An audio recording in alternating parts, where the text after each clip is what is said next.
नमस्कार, आप देख रहे हैं दैनिक साथी हरियाणा। मैं हूं आपके साथ आपका साथी अमित विश्वकर्मा। साथियों, हरियाणा में विधानसभा चुनाव का बिगुल बज चुका है। तमाम पार्टी की ओर से पूरी ताकत झोंकी जा रही है ताकि विधानसभा चुनाव का यह रण फतेह किया जा सके। फतेह कौन करेगा, इसका खुलासा अक्टूबर नवंबर माह में होगा। लेकिन इतना जरूर है कि आज की परिस्थितियों में आखिर कौन कितना मजबूत है, तमाम तरह के आकलन किए जा रहे हैं। पार्टी की ओर से भी सर्वे कराए जा रहे हैं, कांग्रेस हो या फिर भाजपा, तमाम तरह के सर्वे कराए जा रहे हैं। बीजेपी की ओर से सर्वे कराया जा रहा है, कांग्रेस की ओर से सर्वे कराया जा रहा है। आखिर कौन ऐसा कैंडिडेट होगा जो जीतकर कहीं ना कहीं चंडीगढ़ पहुंचेगा और उनकी पार्टी की सरकार बनवाने में सक्षम होगा, क्योंकि मसला सरकार बनाने का है। भाजपा को तीसरी बार अपनी सरकार रिटेन करनी है, वहीं कांग्रेस चाहेगी जिस तरह से एक बड़ा झटका लोकसभा चुनाव में दिया, 5 लोकसभा सीट जीतकर इस बार अपनी सरकार बनाने का प्रयास करेगी। और जिस तरह से जो चुनावी रिजल्ट थे, 46 सीट पर कांग्रेस आगे रही, कहीं ना कहीं चाहेगी कि उस जो मोमेंटम है, जो लोकसभा का मोमेंटम है, उसको बरकरार रखा जाए और कहीं ना कहीं हरियाणा में सरकार बनाई जाए। आखिर कौन सरकार बनाएगा, कौन ऐसे कैंडिडेट हैं जो अपनी पार्टी को सत्ता तक पहुंचाएंगे, आज इस पर चर्चा करेंगे। आज की चर्चा में दक्षिण हरियाणा, यूं कहे तो अहिरवाल की राजधानी कहे जाने वाले रेवाड़ी की बात करेंगे। रेवाड़ी जिले की बात करें, इसमें 3 विधानसभा सीट है। सबसे पहले बात करते हैं रोहतक लोकसभा सीट का हिस्सा कोसली विधानसभा सीट। यहां से भाजपा के लक्ष्मण सिंह यादव भाजपा के विधायक हैं और उन्होंने जो कांग्रेस के उम्मीदवार थे राव यादवेंद्र सिंह, उनको शिकस्त दी थी और पहली बार विधायक बने थे। ऐसे में यहां पर क्या हालात होंगे, किसको टिकट मिलते, क्योंकि अब एक बार फिर से जो जगदीश यादव है पूर्व मंत्री, वो भाजपा छोड़कर कांग्रेस में शामिल हो चुके हैं और कहीं ना कहीं कोशिश कर रहे हैं कि उनको कांग्रेस का प्रत्याशी बनाया जाए, उनको उम्मीदवार बनाया जाए। वहीं दूसरी ओर बात कर ले कि बावल विधानसभा सीट दक्षिण हरियाणा के राजस्थान से सटा हुआ हिस्सा है बावल, और कहीं ना कहीं ये सीट आरक्षित है और यहां से 2 बार से लगातार विधायक हैं भाजपा के डॉक्टर बनवारी लाल, सरकार में कैबिनेट मंत्री है डॉक्टर बनवारी लाल। आखिर उनका दावा कितना मजबूत है, क्या तीसरी बार, क्योंकि जिस तरह से लगातार 2 बार विधायक रहे, क्या अपनी सीट को रिटेन कर पाएंगे, इस पर भी चर्चा करेंगे। बात करते हैं सबसे हॉट सीट रेवाड़ी विधानसभा की, क्योंकि रेवाड़ी विधानसभा सीट पर तमाम दावों के बावजूद पिछली बार कांग्रेस उम्मीदवार चिरंजीव राव जीतने में कामयाब रहे थे। यहां से सुनील मुसेपुर जो कि बीजेपी के कैंडिडेट थे, 1317 वोट से हार का सामना करना पड़ा था। यूं कहें तो बीजेपी की अंतरकलह के चलते यह भाजपा को सीट गंवानी पड़ी थी। इस बार ऐसा कौन उम्मीदवार होगा जो भाजपा की जो नैया है उसको पार लगाने में कहीं ना कहीं आगे आएगा और कहीं ना कहीं सफल होगा, ये भी इस पर भी चर्चा करेंगे। इसी चर्चा के लिए आज हमारे साथ मौजूद है हमारे वरिष्ठ साथी और जो चुनावी विश्लेषक हैं चौधरी CS शिवाज। पेशे से वकील है, लेकिन लगातार चुनाव कोई भी हो, लगातार तमाम तरह के वो डेटा लेकर आते हैं, आकलन करते हैं। उनका कहीं ना कहीं ये डेटा सटीक भी बैठता हुआ हमने देखा है। ऐसे में आज बात करेंगे रेवाड़ी की तीनों विधानसभा सीट पर आखिर किसका दावा कितना मजबूत है। जो शिवाज साहब नमस्कार, आपका बहुत बहुत स्वागत है। किस तरह से देखते हैं इस बार समय, क्योंकि कहीं ना कहीं बेहद चुनौती है दोनों पार्टियों के लिए। अमित भाई, सबसे पहले तो आपका धन्यवाद। रेवाड़ी जिले की तीनों सीट की बात करेंगे आज। सबसे पहले रेवाड़ी की बात करें आप में तो कोसली से शुरू कर लेते हैं कि कोसली रोहतक कैसा है, तो वहां से शुरू कर लेते हैं। चलो कोसली शुरू कर लो जी। मुझे ये लगता है कि कोसली से कांग्रेस की जो टिकट है वो जगदीश बोरा जी को मिलेगी। कारण क्या उसका? देखो, जगदीश बोरा जी पहले बीजेपी में शामिल होते हैं, फिर कांग्रेस में चले जाते हैं। कहीं ना कहीं वो जो पार्टियां बदल रहे हैं, तो कहीं ना कहीं उसका नुकसान झेलना पड़ सकता है। जगदीश बोरा जी को टिकट मिलने का कारण ये है कि देखो उनकी अपनी फॉलोइंग है, उनके पास एक अच्छा वोट बैंक है, और वो जब बीजेपी से कांग्रेस में गए हैं तो मुझे लगता है कि पहले ये बात होगी टिकट की। क्या राव यादवेंद्र को कहीं ना कहीं क्रॉस करना कितना चुनौती, क्योंकि कहीं ना कहीं जो राव परिवार की लीगेसी है, राव वीरेंद्र सिंह की पूर्व मुख्यमंत्री राव इंद्रजीत के भाई हैं, क्या उस लीगेसी को क्रॉस करना, क्योंकि जनाधार माना जाता है राव परिवार का कोसली में, उससे आप इनकार नहीं कर सकते। जगदीश कितने मजबूत हैं उस स्थिति में? देखो, इस बार एक बात समझनी पड़ेगी आपको। कांग्रेस पार्टी भी 2 बार सत्ता से बाहर है और बीजेपी भी तीसरी बार चुनाव में जा रही है। दोनों ही पार्टी इस बार टिकट बहुत ही सोच समझ के देंगी, क्योंकि बीजेपी को सत्ता में आने की चिंता है और कांग्रेस को भी ये चिंता है कि हम सत्ता से बाहर ना रह जाए। एक एक टिकट बहुत सोच समझ के दी जाएगी। तो मुझे ये लगता है कि कांग्रेस 2 बार हारे हुए कैंडिडेट पे दांव फिर से नहीं लगाएगी। यादवेंद्र की 2 बार हार हो चुकी है, इसलिए जगदीश बोहरा जी की टिकट मुझे पक्की लग रही है, कोसली से उनको टिकट मिलेगा। ये तो हो गई बात कांग्रेस की, वहां पर भी दावेदार बहुत हैं। हाँ, बहुत। लेकिन यदि जनाधार की बात करें, इन 2 दावेदारों से बाहर जाना मुश्किल है, अब क्योंकि बहुत लंबी लिस्ट हो जाती है। अब बात कर रहे हैं बीजेपी की। बीजेपी के पास वो सीट है, लक्ष्मण सिंह यादव पिछली बार टिकट लास्ट मोमेंट पर उनको टिकट मिली, क्योंकि कोसली और रेवाड़ी की होल्ड थी, बाकी सब टिकट पहले वितरित हो चुकी थी।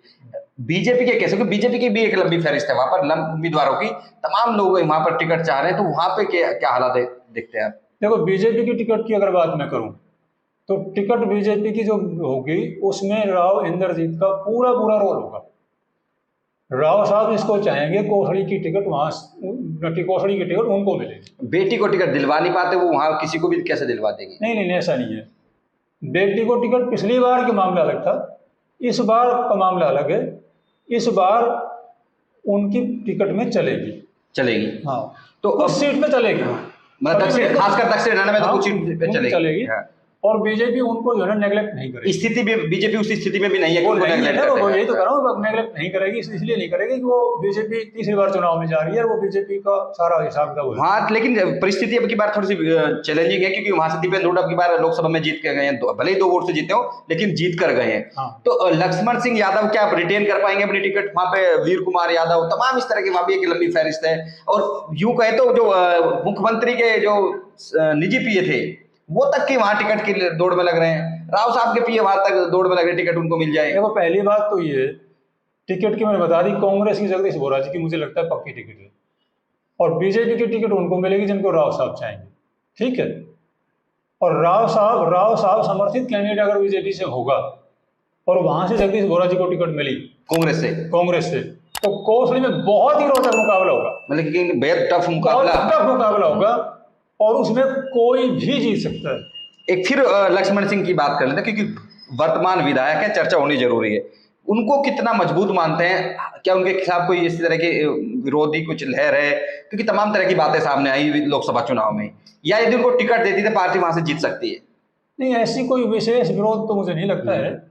और पार्टी टिकट देती है, राव साहब अगर मान लो राव साहब उनकी अच्छी मदद करते हैं तो चुनाव निकल जाएगा। तो चुनाव निकल मैंने पहले कह चुका, राव साहब समर्थित, यानी राव साहब जिनको चाहेंगे, जिनकी वो मदद वहां से करेंगे कोसली से, तो उनका चुनाव निकल सकता है राव साहब। लेकिन दूसरी तरफ से जगदीश बोहरा जी हैं, तो मुकाबला बहुत कांटे का होगा।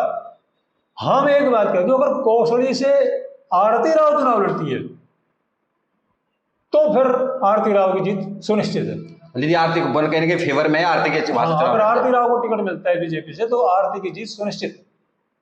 आरती का जन्मदिन भी है, खैर उनको बधाई भी दे देते हैं। उनका जन्मदिन है, 45 साल की आज हो चुकी, बावजूद इसके आज तक राजनीति में कहीं ना कहीं जो विरासत है राव साहब की वो अभी तक उनको नहीं मिल पाई है, वो टिकट तक नहीं मिल पाई।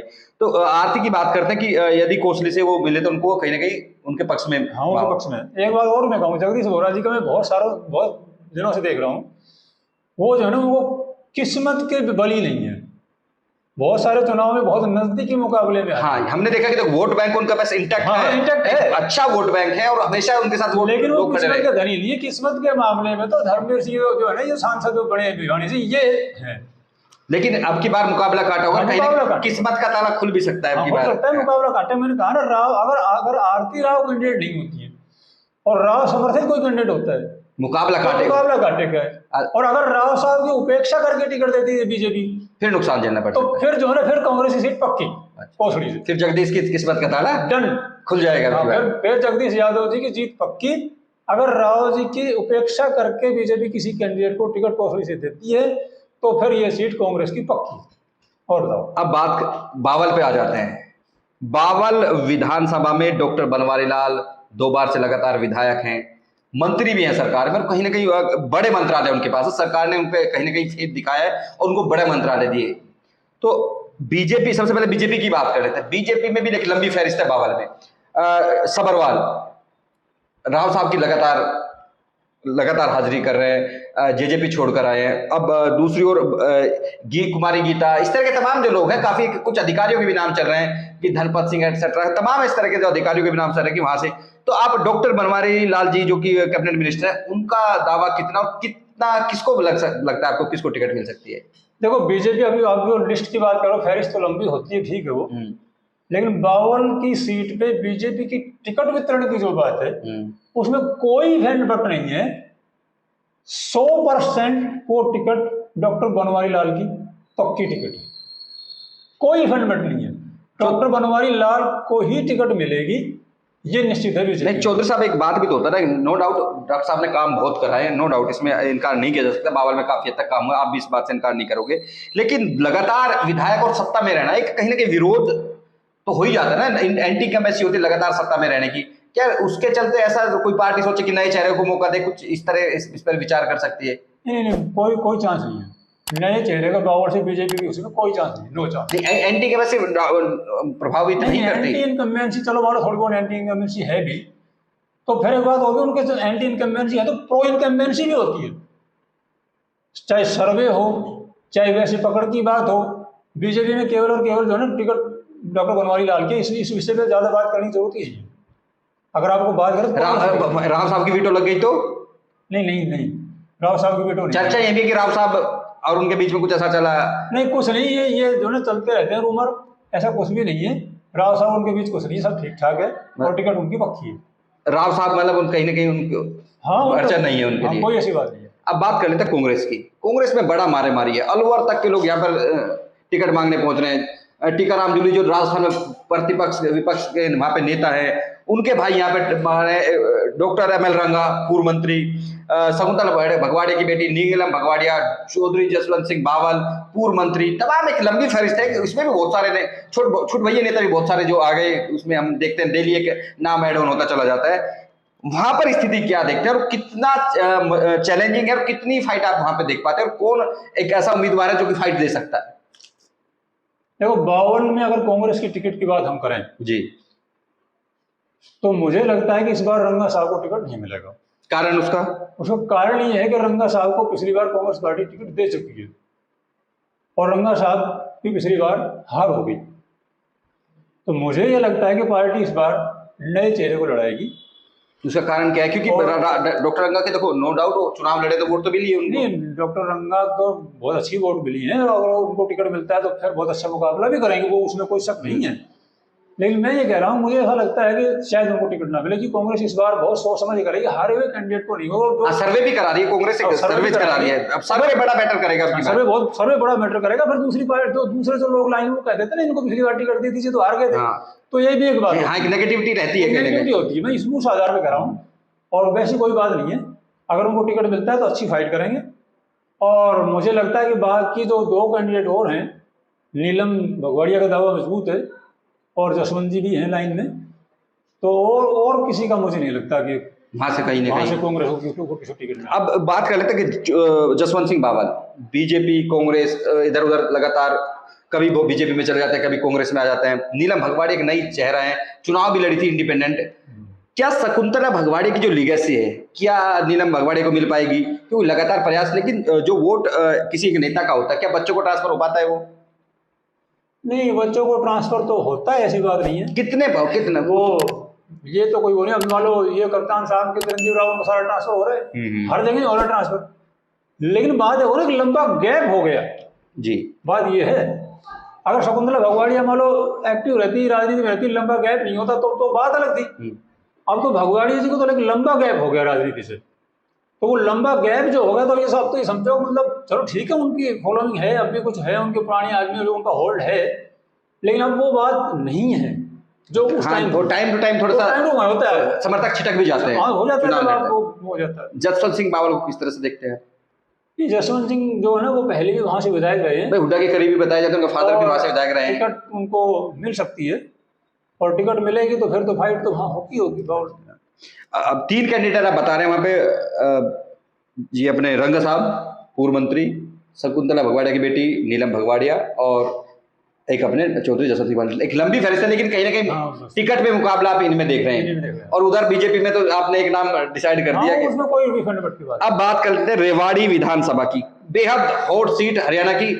लास्ट मोमेंट पे बीजेपी ने उसको टिकट की घोषणा कर पाई थी, क्योंकि एक और तो कैप्टन अजय सिंह यादव है, उनकी लीगेसी है, 6 बार विधायक रहे हैं, तो कहीं ना कहीं वो फैक्टर काम करता है, उस पर भी चर्चा करेंगे। सबसे पहले बात कर लेते हैं कि बीजेपी में आखिर ऐसा कौन सा उम्मीदवार है जो कि जीत की दहलीज तक पहुंचा, क्योंकि पिछली बार जीती हुई सीट बीजेपी यहां पर रेवाड़ी मार गई, उनकी अंतर कलह के चलते तमाम तरह के जो कैंडिडेट और जो एक नाटक वो पूरा बीजेपी का चला, तो क्या हालात हैं अभी? नहीं, रेवाड़ी की बीजेपी की टिकट की बात अगर मैं करूं तो मेरा ये मानना है कि दो ही आदमी को टिकट मिलेगी, या तो रणधीर कापड़ीवासी को टिकट मिलेगी, या फिर जो पहले जो सुनील मुसेपुर चुनाव में लड़ा था उन्हीं को, 1317 वोट से आ रहे थे, उन्हीं को टिकट मिलेगी। और मुझे नहीं लगता कि टिकट कोई मिलेगी, क्योंकि बीजेपी सर्वे कराएगी तो भी मुझे लगता है कि इन दो को ही नाम जो है ना वो अप जाएगा। और उनका ये मजबूत दावा है कि नो डाउट सुनील को की टिकट के लिए राव जी कहेंगे, और कापड़ीवासी का मजबूत दावा इसलिए वो सर्वे में बेटर रहेंगे और पुराने लीडर हैं, उनकी अच्छी पकड़ भी है। एक और बुजुर्ग होने का कितना आड़े उनके आएगा, क्योंकि बुजुर्ग नेता हैं। अभी जब मोती चौक पर एक कार्यक्रम हुआ तो जो खट्टर साहब पहुंचे उन्होंने बता मार्गदर्शक मंडल में डाल के चले गए, तो क्या कुछ इस तरह की अड़चन आती है? बुजुर्ग होने का नुकसान झेलना पड़ता है कभी कैंडिडेट को? नहीं, बुजुर्ग होने का नुकसान तो खैर अभी ऐसी बात नहीं है, कोई इतने बुजुर्ग भी वो नहीं है भाई बिल्कुल बैठ गए हो, अभी तो पूरी तरह से स्वस्थ है। और वो तो देखो बीजेपी पार्टी का अपना मसला है, अब वो बुजुर्ग काउंट करते हैं या नहीं करते हैं उनमें तो हमारा आप क्या कह सकते हैं, लेकिन टिकट इनमें दो में से किसी को मिलेगी। देखो अभी आप अरविंद यादव को कम नहीं आ सकते, एक पुराने नेता हैं और कहीं ना कहीं जो सत्ता के साथ उनकी पकड़ भी देखी गई, खट्टर साहब से जो उनके रिलेशन थे, सतीश खोला बीजेपी के, तमाम ऐसे एक लंबी फेरिस्त इधर भी है जो कि, और वहीं राव खेमे में भी अब की बार लिस्ट कम नहीं है, वहां पे भी अनिल रायपुर की बात कर ले, जय पटौदा की बात कर ले, ये तमाम सनी जो है प्रशांत सनी पिछली बार भी 22,000 वोट लेकर गए थे। इन पांचों में से इनमें आखिर ये आपका ये जो आकलन है कि दो ही में ही बीजेपी जाएगी, उनको आप किस तरह से क्यों खारिज कर रहे हैं? आखिर कारण क्या है? क्योंकि लगातार वही मेहनत कर रहे हैं। मैंने पहले आपको कहा कि चाहे वो पार्टी कांग्रेस की हो जो बीजेपी हो, इस बार दोनों ही पार्टी बहुत सोच समझ के टिकट का बंटवारा करेंगी। और ये जो आप जो नाम ले रहे हो ये पार्टी में नए वो हैं। और अरविंद कैसे नए हैं? नहीं, अरविंद तो मान लिया आपकी बात ठीक है, लेकिन सर्वे में मुझे लगता है कि अरविंद जी पीछे रह जाए, ऐसा मेरा कारण क्या लगता है आपको? क्योंकि देखो एक पूरा लंबा टाइम हो गया, पूरे टाइम डेडिकेटेड भी जीते, पिछली बार भी मांग रहे थे। सर्वे की बात है, आप जैसे देखो सर्वे तो लोगों की जी हाँ, अपनी राय होती है, हमारी उसमें आपकी कुछ हो नहीं सकती, किसी की चलती नहीं, लेकिन मेरा ऐसा मानना है कि सर्वे में उनकी वो जो है ना वो नीचे रह जाएंगे। आप क्या कापड़ीवास और वर्सेज सुनील मुसेपुर, यदि हम टिकट की बात करें, टिकट की बात करें बस अब ये तो बात हो गई बीजेपी की। कांग्रेस को किस तरह से देखते हैं? कैप्टन साहब की लोकसभा में टिकट काट दी गई, वहीं चिरंजीव राव अभी कांग्रेस के विधायक हैं वर्तमान, उनके लिए कितना चैलेंज है? क्योंकि हुड्डा गुट की ओर से जिस तरह से खेल किया गया और कहीं ना कहीं दरकिनार किया गया कैप्टन साहब को, उनकी मजबूत दावेदारी थी लोकसभा में भी, और कहीं ना कहीं ज्यादा चैलेंज रहता राजबब्बर के मुकाबले।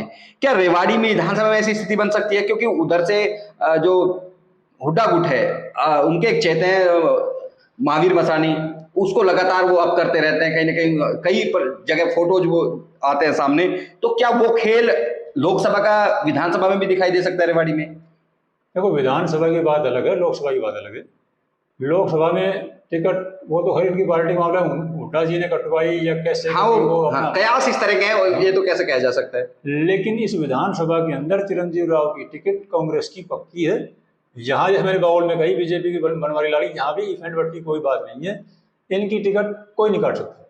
मतलब कहीं ना कहीं ये अपनी टिकट रिटेन करेंगे। हाँ बिल्कुल, प्रेजेंट एमएलए भी है, वो भी दावा बनता है। लालू यादव के समझी है, तमाम तरह के उनके साथ फैक्टर काम करते हैं। लालू यादव समझने की जरूरत ही नहीं है, जरूरत ही नहीं है, इनका अपना इतना मतलब बड़ा वो है। हुड्डा खेल कर गए तो नहीं कोई वो बात नहीं होगी। ये जो इनकी ये तो टिकट किसी और की मतलब वो कर सकते हैं, इतना इनका प्रभाव है, इनकी टिकट कौन काट देगा? वो खुद कह भी रहे थे पिछली बार, हमारे साथ दिनेश ने पूछा भी था कि साहब आपकी टिकट कट जाए, तो बोले हम तो कटवा सकते हैं, हमारी नहीं कटेगी। उनकी टिकट का कटने का ना कटने की बात ही छोड़ो, वो कहें या ना कहें, मैं कह रहा हूँ उनकी टिकट कौन काटेगा?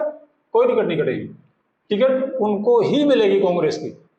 और हार जीत का मैटर अलग है। अच्छा, हार जीत पर अभी हम चर्चा भी कर देते हैं साथ में। हार जीत में किस तरह से चैलेंज देखते हैं रेवाड़ी में, वो समीकरण क्या रहने? नहीं, मुझे लगता है रेवाड़ी में कि अगर मान लो कापड़ीवासी या सुनील जी जो भी हैं जिनको टिकट मिलती है, दोनों ही मजबूत कैंडिडेट हैं, और बीजेपी में जो है ना अगर बगावत नहीं होती पहली बार में तो ये सीट बीजेपी की सुनिश्चित है।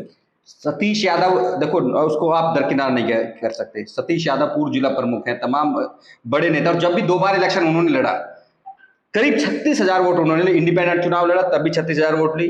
अब बात कर लेते हैं कि जब इनेलो की टिकट मिली तब भी 36,000 वोट मिली। अब जब नगर परिषद चेयरमैन का चुनाव लड़ा तब भी उनकी धर्मपत्नी ने अच्छी वोट हासिल की। तो आप उनको किस तरह से दरकिनार कर सकते हैं बीजेपी में, खास बात, क्योंकि अब वो भी तार शायद, और चुनाव भी मुझे लगता है कि लड़ेंगे अब की बार। यदि वो बीजेपी टिकट मान के चलते नहीं देती, हालांकि वो दावा करेगा उनको टिकट मिलेगी, लेकिन संभावना है कि जिस तरह से राव इंद्रजीत विरोधी वो माने जाते हैं, संभावना इसलिए कम भी हो जाती है। यदि वो इंडिपेंडेंट लड़ते हैं तब उस स्थिति में, या फिर किसी अन्य पार्टी से चुनाव लड़ जाते हैं तो नहीं, सतीश यादव भाई को तो हम भूल ही गए थे। वो दरकिनार भूल नहीं सकते ना उनको रेवाड़ी की राजनीति में, और ध्यान से निकल गई बात। हाँ, भूल नहीं सकते ना उनको। सतीश यादव जी जो है ना वो मेरे वकील भाई भी हैं, वैसे मेरे भाई हैं, बहुत अच्छे से उनको जानता हूँ। उनमें जो है ना राजनीति का पूरा कैलिबर है, नो डाउट। हाँ, कैलिबर, नो डाउट, पूरा कैलिबर है, पूरे टैलेंटेड आदमी है वो, और वो अच्छा चुनाव लड़ना जानते हैं। उनका चुनावी मैनेजमेंट बहुत बढ़िया होता है। लेकिन उनके साथ भी वही दिक्कत है जगदीश बोरा जी वाली। अच्छा। अब वो चुनाव की दहलीज में जाकर चुनाव को मतलब चुनाव उनसे निकल जाता है। किस्मत कहीं ना कहीं उनके भी काम कर रहा है, भाग्य का खेल है वो अभी। तो यही बात है, टिकट उनको भाग्य का खेल है, टिकट मिलती है या नहीं मिलती है जी। तो टिकट अगर उनको मिलती है बहुत अच्छा चुनाव लड़ेंगे वो, बहुत अच्छा चुनाव बीजेपी का लड़ेंगे। हाँ, अच्छा चुनाव लड़ते हैं, नो डाउट, इंडिपेंडेंट लड़े तब भी अच्छा चुनाव लड़ रहे हैं। और चुनाव बोले ना बहुत अच्छा चुनाव है, और चुनाव जीत सकते हैं, उनमें पूरी कैलिबर है, हाँ, पूरा टैलेंट है, बिल्कुल, नो डाउट। हाँ, लेकिन उनके तो बेचारे की किस्मत ही खराब है। वो देख लो 2 बार चुनाव कितना बढ़िया चुनाव लड़ा, और टिकट का तो देखो बीजेपी का पार्टी में काम करता है, टिकट नो डाउट, टिकट का फैक्टर काम करता है। टिकट तो पार्टी का है वो। अब सर्वे का तो मुझे नहीं पता कि उनका कितना मतलब वो होगा, तो मुझे लगता है सर्वे भी उनकी ठीक पोजीशन के हिसाब से रहेगी। जी जी, उनकी अच्छी फॉलोइंग है। 36,000 एक बड़ा वोट बैंक होता है। बिल्कुल बिल्कुल। लेकिन वो पहली बात तो जो है टिकट मिले, दूसरी बात ये है कि वो निर्दलीय, तो पता नहीं, मुझे नहीं लगता कि निर्दलीय चुनाव वो मतलब लड़ेंगे, मुझे नहीं लगता। देखिए, जिस तरह से हमारे साथ जो चौधरी एडवोकेट हैं CS सिवाज साहब, उन्होंने 3 विधानसभाओं में बताया कि आखिर किसका दावा मजबूत है और किसका दावा कमजोर है, क्योंकि अभी 3 माह का समय बचा हुआ है। ऐसे में हम ये नहीं कह सकते कि आखिर फाइनली टिकट किसको मिलेगी, क्योंकि टिकट तो देने का काम पार्टी है, पार्टी की ओर से तमाम सर्वे कराए जाते हैं, उसमें जो अव्वल रहता है उसको टिकट दे दी जाती है। कई बार राजनीतिक समीकरण बनते हैं, उसकी लिहाज से भी कई बार टिकट वितरित होती है। लेकिन इतना जरूर, जिस तरह से उन्होंने बताया कि अब की बार राव को कहीं ना कहीं दरकिनार नहीं किया जा सकता, खासकर दक्षिण हरियाणा में उनकी टिकट वितरण में उनकी सलाह जरूर ली जाएगी।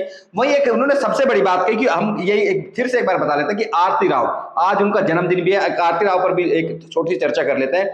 आरती राव को किस तरह से देखते हैं, क्योंकि 2 बार से लगातार वो टिकट मांग रहे हैं राव साहब। एक लंबी फहरिस्त रहती है टिकट पे कि राव साहब टिकट दिलवा देंगे, लेकिन अपनी बेटी को टिकट नहीं दिलवा पाए बीजेपी में। देखो, पहले की बात आप छोड़ो, इस बार आरती राव को टिकट मिल जाएगी, और मुझे लगता है कि राव साहब को, आरती राव के लिए 3 जगह की टिकट की बात होगी जी, बल्कि 4 जगह की, मैं कह सकता 3 जगह की मानो जी, कोसली, रेवाड़ी और अटेली जी। वहाँ बादशाहपुर भी हो सकता है राव साहब कहें भाई मुझे यहाँ से टिकट दी जाए, लेकिन मुझे लगता है वहाँ पार्टी राव नरवीर को, रेवाड़ी का रहना तो टफ है थोड़ा सा। रेवाड़ी नहीं, बादशाहपुर को नहीं, मुफीद तो बादशाहपुर और अटेली है जी, इसमें कोई शक नहीं है जी। लेकिन बादशाहपुर में राव नरवीर जो कहने हो सकता है वो करें, और उनकी मुझे लगता है कि वो अगर टिकट ना दे शायद वो बाकी भी उम्मीदवार खड़े हो। हाँ, चर्चा ये भी कांग्रेस से चुनाव लड़ जाएंगे। वो मतलब कुछ भी हो सकता है। तो वहां से ना सही अटेली की टिकट, अटेली या कोसली से टिकट, सेफ सीट है, कर सकते हैं। अटेली सबसे सेफ सीट है इनकी, तो वहां से चुनाव लड़ सकती है। उनकी जीत कितनी मुश्किल है उनके लिए?